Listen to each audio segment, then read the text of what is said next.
আপনাদেরকে কিছু electric scooty দেখাবো।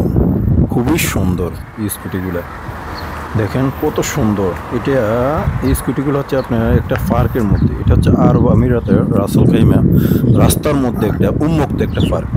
সবাই এখানে আসতে চলাফেরা করে, বিশাল একটা পার্ক, মানে কয়েক কিলোমিটার এই পার্কটা। খুবই সুন্দর, দেখেন স্কুটিগুলো অনেক সুন্দর, অনেক স্কুটি আছে এখানে। আর এই স্কুটিগুলো চালানোর একটা নিয়ম হচ্ছে ফ্রিতে চালাতে পারবেন, একটা অ্যাপ আছে।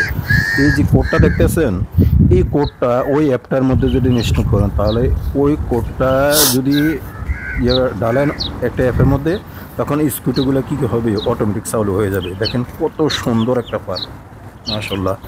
পার্কের ইয়েগুলো এত সুন্দর লাগে। এখানে এখন লোক সংখ্যা অনেক কম, কারণ দিনের বেলা তো, যখন সন্ধ্যাবেলা হয়, সন্ধ্যাবেলা মাগরিবের সময় এখানে অনেক মানুষ কী করে, এখানে বৈশা থাকে, বৈশা অনেকে গল্প গুজব করে, অনেকে ইয়ে করে, আপনার অনেকে খাবার দাবার খায় এখানে।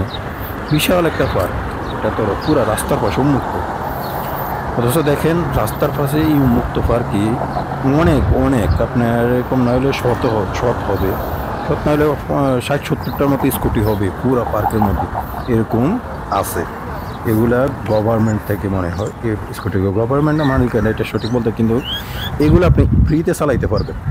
এগুলা ফ্রিতে চালাইতে হবে, শুধু অ্যাপটা ডাউনলোড করে। দেখেন পড়ে রয়েছে অনেকগুলো স্কুটি, এখানে কেউ ধরে না ভাই এই স্কুটিগুলো, শুধু যাদের অ্যাপ আছে তারা অ্যাপটা ডাউনলোড করে বা সেগুলো চালু করে চালায়, অন্যথা কেউ এগুলো ধরে না।